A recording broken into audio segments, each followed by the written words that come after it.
There's a market that trades over $7.5 trillion every single day.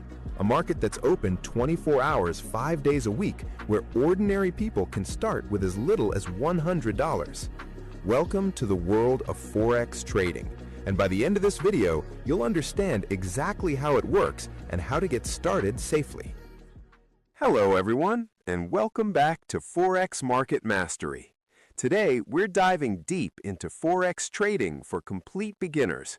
Whether you've never traded before or you're looking to understand the basics properly, this comprehensive guide will walk you through everything you need to know. In this video, we'll cover what Forex trading actually is and how it works, essential terminology every trader must know, how to read currency pairs and understand pip values, different types of analysis you can use, risk management strategies that protect your capital, how to choose a broker and set up your first account, and common beginner mistakes and how to avoid them. So, grab a notebook, get comfortable, and let's transform you from a complete beginner into someone who understands the fundamentals of Forex trading. Let's start at the very beginning. Forex stands for foreign exchange. It's the global marketplace where currencies are traded against each other. Think about it this way. When you travel to another country and exchange your dollars for euros, you're participating in the Forex market on a small scale. But in the trading world, we're not just exchanging currency for vacation. We're speculating on whether one currency will strengthen or weaken against another to make a profit. How big do you think the Forex market is? The Forex market is the largest financial market in the world. With over $7.5 trillion traded daily, it dwarfs the stock market. To put that in perspective, the New York Stock Exchange trades about $200 to $300 billion per day. Forex is more than 20 times larger. Now, let's look at why many people trade Forex. There are several compelling reasons why millions of people trade Forex. Market hours. Unlike stock markets that close at the end of the business day, Forex operates 24 hours a day, 5 days a week. This is because it follows the sun around the globe through major financial centers: Sydney, Tokyo, London, and New York. High liquidity. With trillions traded daily, you can enter and exit positions almost instantly. There's always someone willing to buy what you're selling. Low barriers to entry. You can start with relatively small amounts of money, sometimes as little as $100, though I recommend starting with more for proper risk management. Leverage opportunities. Forex brokers offer leverage, which means you can control larger positions with smaller amounts of capital. This is a double-edged sword we'll discuss in detail later. Profit in both directions. You can make money whether currencies are going up or down. This flexibility doesn't exist in traditional investing. Who's trading in this massive market? Several key players. Central banks, they manage their country's currency supply and interest rates. Commercial banks, trading currencies for clients in their own accounts. Hedge funds and investment managers, managing large portfolios. Corporations, companies like Apple or Toyota, exchanging currencies for international business. And retail traders, that's us, individual traders like you and me. Let's quickly recap what we've covered. Forex is the global marketplace for currency trading worth over $7.5 trillion daily. It operates 24/5, offering flexibility for traders worldwide. You can start with relatively small amounts and profit in rising or falling markets. Multiple participants from central banks to retail traders make this market function. If you're finding this valuable so far, do me a huge favor. Hit that subscribe button and ring the notification bell so you don't miss future trading content. And if you're enjoying this breakdown, give this video a thumbs up. It really helps the algorithm show this to other aspiring traders. Now let's continue. In Forex, you're always trading one currency against another. This is called a currency pair. You can't just buy dollars or euros in isolation. You're always exchanging one for the other. Currency pairs are written like this: EUR/USD, GBP/JPY, or USD/CAD. The first currency is called the base currency. The second is called the quote currency. The price tells you how much of the quote currency you need to buy 1 unit of the base currency. For example, if EUR/USD is trading at 1.1000, it means 1 euro equals 1.10 US dollars. Not all currency pairs are created equal. They're categorized into 3 types. Major pairs. These include the US dollar and another major currency. They account for about 75% of all Forex trading. Examples include Euro-USD, the most traded pair, USD-JPY, GBP-USD, USD-CHF. Majors have the tightest spreads and highest liquidity, making them ideal for beginners. Minor pairs, these don't include the US dollar but feature other major currencies: Euro-GBP, Euro-AUD, GBP-JPY. Exotic pairs, these combine a major currency with a currency from an emerging economy: USD-TRY, Euro-ZAR, GBP-MXN. Exotics have wider spreads and lower liquidity. As a beginner, avoid these until you're more experienced. Let's get into how you should buy or sell using these currency pairs. When you trade a currency pair, you're simultaneously buying one currency and selling another. Going long, which is buying, you buy the base currency and sell the quote currency. You do this when you believe the base currency will strengthen against the quote currency. Example: you buy Euro/USD at 1.1000 because you think the euro will strengthen against the dollar. Going short, which is selling, you sell the base currency and buy the quote currency. You do this when you believe the base currency will weaken against the quote currency. Example: you sell Euro/USD at 1.1000 because you think the euro will weaken against the dollar. A pip, or percentage in point, is the smallest price move a currency pair can make. For most pairs, a pip is the 4th decimal place, 0.0001.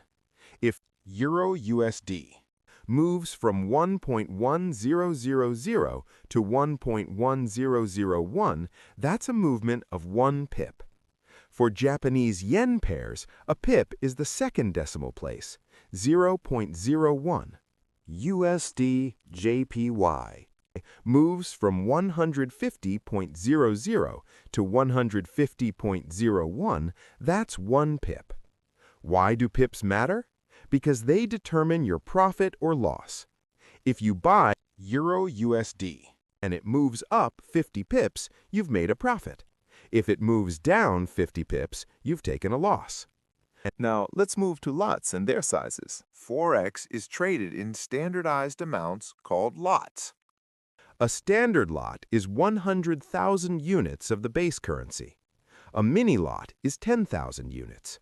A micro lot is 1,000 units. A nano lot is 100 units. Not all brokers offer this. The lot size you trade determines how much each pip movement is worth in dollar terms.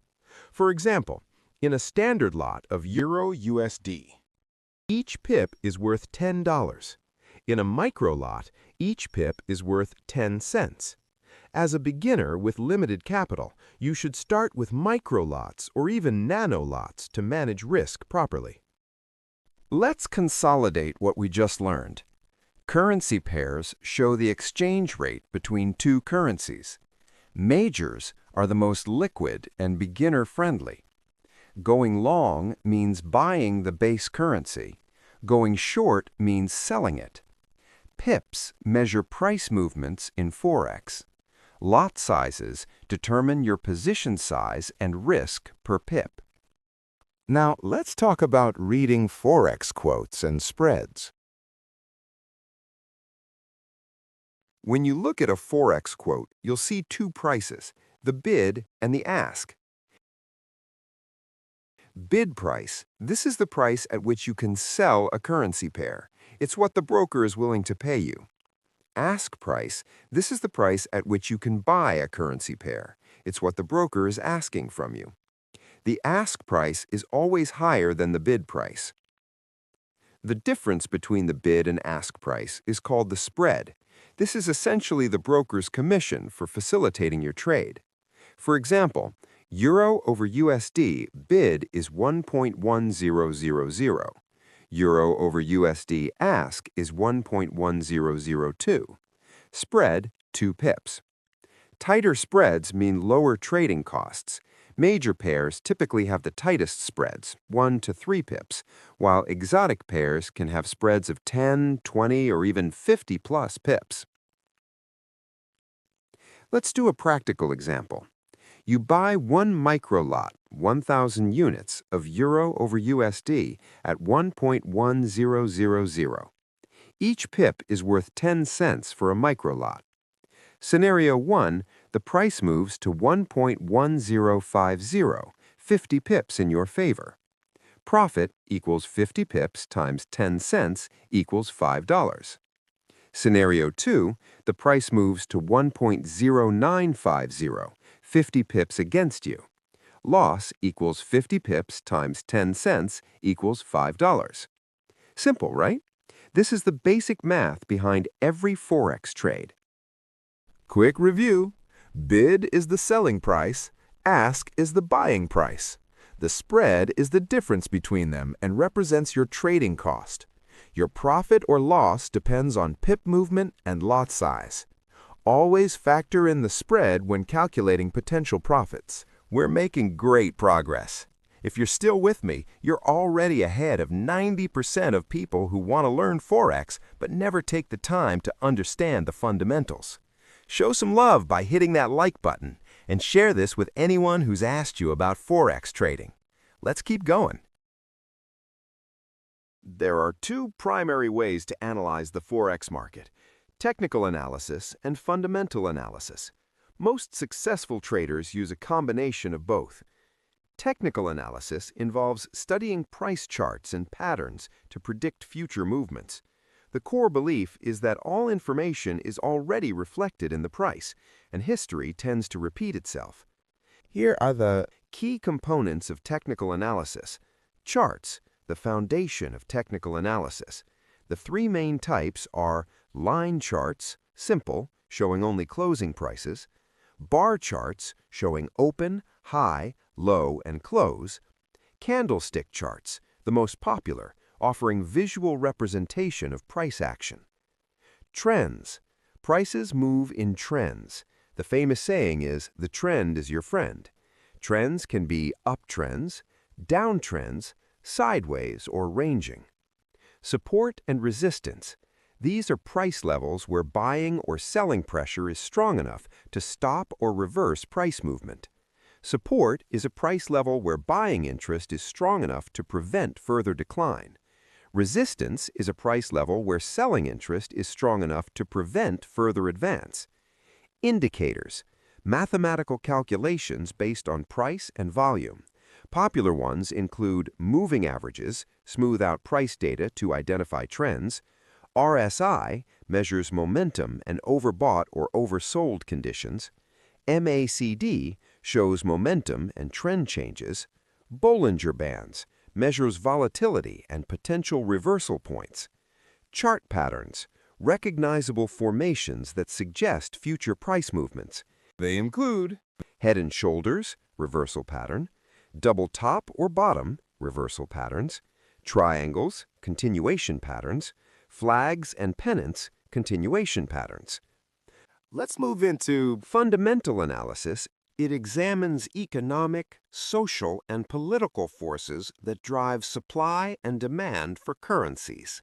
Key economic indicators. Interest rates, perhaps the most important driver. Higher interest rates attract foreign investment, strengthening the currency. Central bank decisions on rates can cause massive market movements. GDP, gross domestic product, measures economic growth. Strong GDP growth typically strengthens a currency. Employment data, particularly the non-farm payrolls in the U.S. Strong employment suggests a healthy economy. Inflation, CPI, Consumer Price Index. Moderate inflation is healthy, but high inflation can weaken a currency unless interest rates rise to compensate. Trade balance, the difference between exports and imports. A trade surplus can strengthen a currency. Political stability, elections, policy changes, and geopolitical events can cause significant currency volatility. Central bank announcements, the Federal Reserve, European Central Bank, Bank of England, and others make policy statements that move markets dramatically. Here's my recommendation. Start with technical analysis to learn chart reading and timing, but always be aware of major fundamental events on the economic calendar. Many traders are purely technical, many are purely fundamental, but the most successful ones I know use both. Technical analysis helps with entry and exit timing, while fundamental analysis provides the bigger picture context.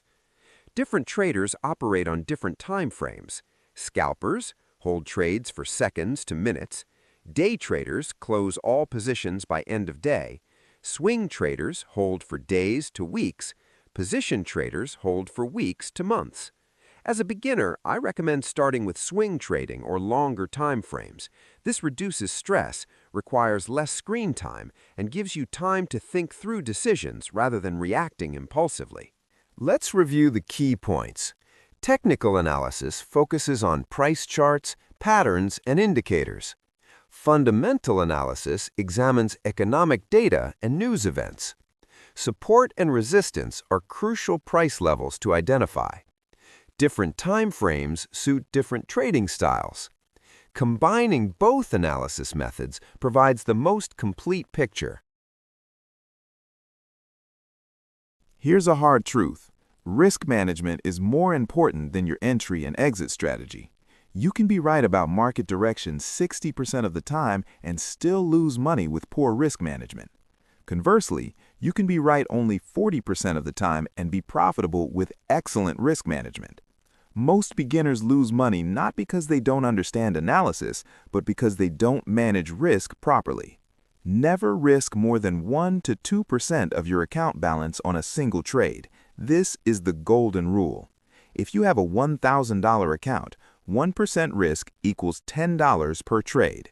2% risk equals $20 per trade. This might seem conservative, but it's what allows professional traders to survive losing streaks. Even if you lose 10 trades in a row, which happens, you're only down 10 to 20% of your account, leaving you plenty of capital to recover. How to identify stop loss and take profit orders. A stop loss is an order that automatically closes your trade when the price moves against you by a specified amount. This is your safety net. Never, and I mean never, enter a trade without a stop loss. I'll just watch it and close it manually is how accounts get blown up. Your stop loss should be based on technical levels, your risk tolerance, and market volatility. Just as important as knowing when to get out of a losing trade is knowing when to get out of a winning one. A take profit order automatically closes your trade when it reaches a specified profit level. This is the relationship between how much you're risking versus how much you're trying to make. A 1 to 2 risk-reward ratio means you're risking $10 to make $20. If you risk $10 to make $10, that's a 1 to 1 ratio. Aim for at least a 1 to 2 ratio. This means you only need to win 40% of your trades to be profitable. 6 losing trades equals minus $60. 4 winning trades equals plus $80. Net profit equals plus $20. Position sizing determines how many lots you trade based on your stop-loss distance and risk percentage. Here's the formula. Position size equals account balance times risk percentage divided by stop-loss in pips times pip value. Don't worry if the math seems complicated. Most trading platforms have position size calculators, or you can find free ones online. Leverage allows you to control large positions with small amounts of capital. If you have 100-to-1 leverage, you can control $100,000 with just $1,000. Sounds amazing, right? Here's the catch. Leverage magnifies both profits and losses. With 100-to-1 leverage, a 1% move against you wipes out your entire account. This is why most retail traders lose money. My recommendation, use leverage conservatively. Just because your broker offers 500-to-1 leverage doesn't mean you should use it. Start with 10-to-1 or 20-to-1 maximum until you're consistently profitable. Revenge trading, trying to win back losses immediately by taking bigger risks. Overtrading, taking too many trades, often out of boredom or impatience. Moving stop losses, moving your stop further away when a trade goes against you. Risking too much, ignoring the 1-to 2% rule for a sure-thing trade. And no trading plan, trading based on emotions rather than a systematic approach. Here's the short version of what we just discussed. Critical risk management principles. Never risk more than 1-to 2% per trade. Always use stop-loss orders, no exceptions. Aim for at least 1-to 2 risk-reward ratios. Calculate position sizes properly based on your stop-loss. Use leverage conservatively. Avoid emotional decisions like revenge trading. Risk management might not be the most exciting part of trading, but it's literally what separates profitable traders from those who blow up their accounts.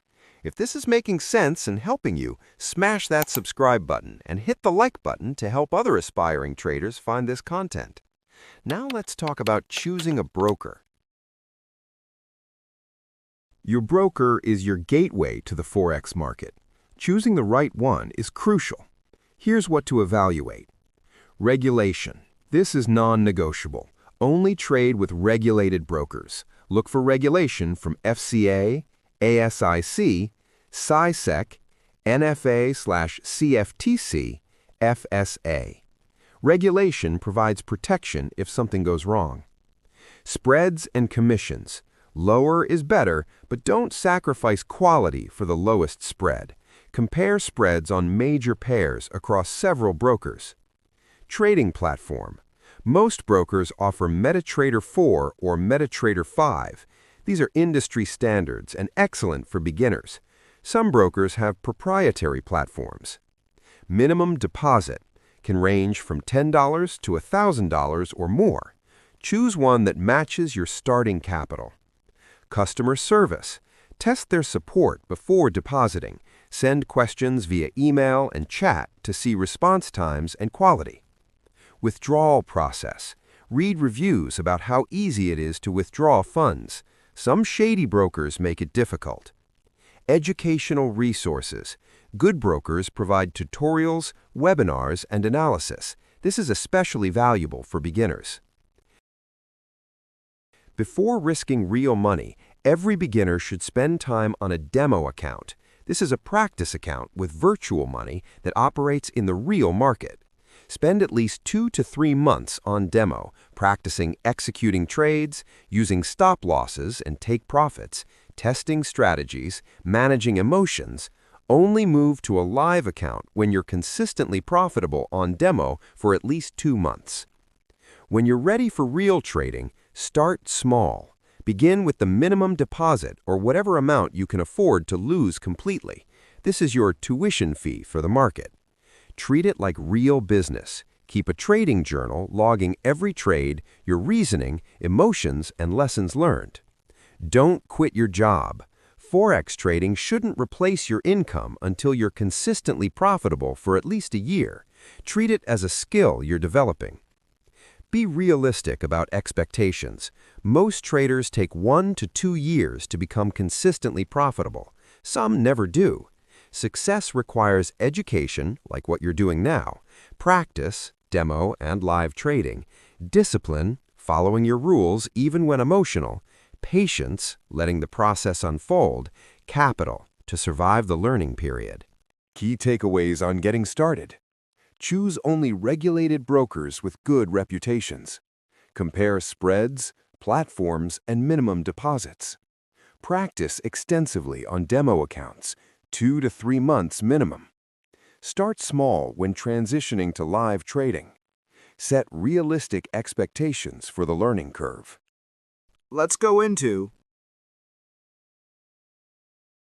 Let me save you from the painful lessons I learned the hard way. Mistake number 1, trading without a plan.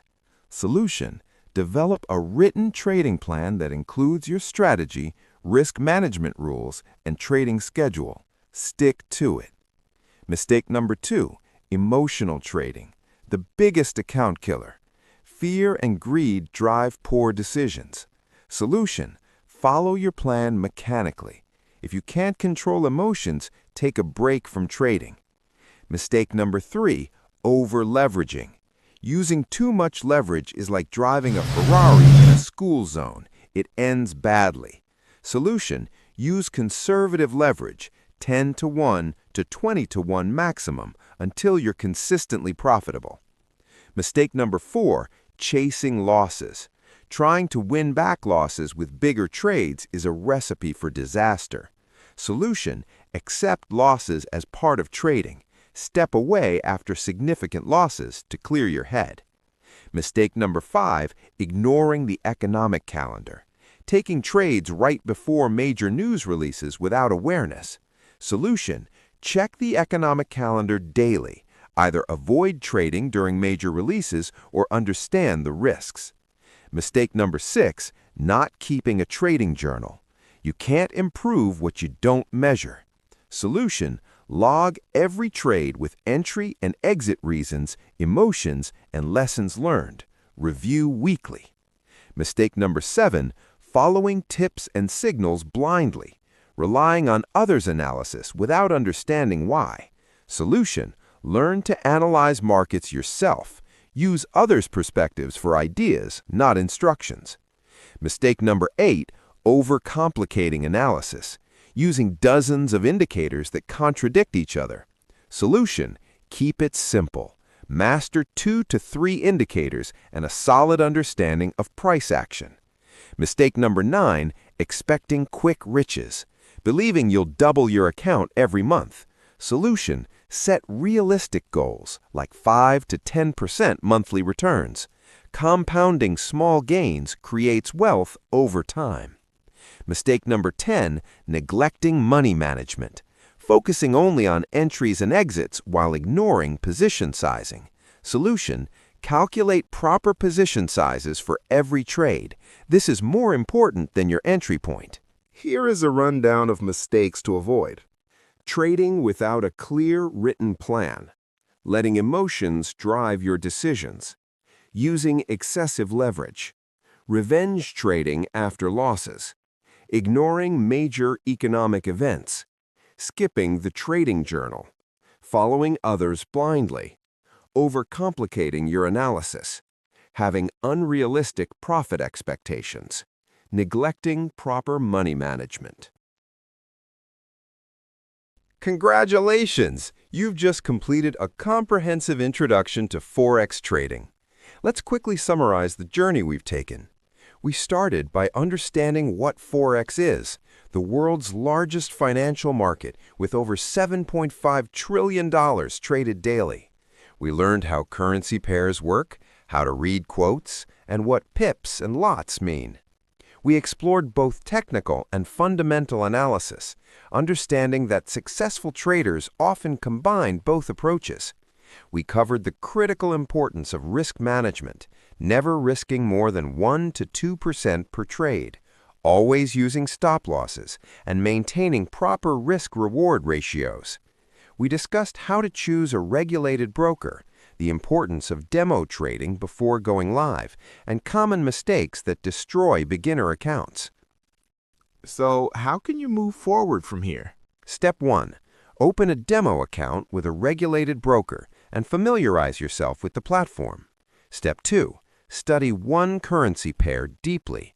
I recommend starting with Euro-USD due to its tight spreads and abundance of educational resources. Step 3. Learn one simple strategy. Master it completely before adding complexity. Step 4. Practice on demo for at least 2 to 3 months, keeping a detailed trading journal. Step 5. Once consistently profitable on demo, start with a small live account. Step 6. Never stop learning. The market constantly evolves, and so must you. Remember, Forex trading is a skill that takes time to develop. It's not a get-rich-quick scheme. Most professional traders took years to become consistently profitable. Your goal in the first year should be capital preservation and education, not massive profits. Start small, be patient with yourself, and focus on the process rather than the money. If you do things correctly, the profits will eventually follow. The Forex market offers genuine opportunities for those willing to put in the work. It provides freedom, flexibility, and the potential for significant income, but it also demands respect, discipline, and continuous learning. You now have the foundational knowledge to begin this journey. The rest is up to you. Will you be part of the 95% who give up or lose money? Or will you commit to mastering this skill, protecting your capital, and building towards consistent profitability? The choice is yours. Thank you so much for watching this complete guide to Forex trading for beginners. If you found this valuable, please subscribe to the channel and hit that notification bell so you don't miss future content on trading strategies, risk management, and market analysis. Give this video a thumbs up if it helped you understand Forex better, and share it with anyone who's interested in learning to trade. Your support means everything and helps us create more in-depth content like this. Drop a comment below telling me, what's your biggest question about Forex trading that I didn't cover? I read every comment and will address your questions in future videos. I'll see you in the next video, where we talk about what candlesticks are and the psychology behind them.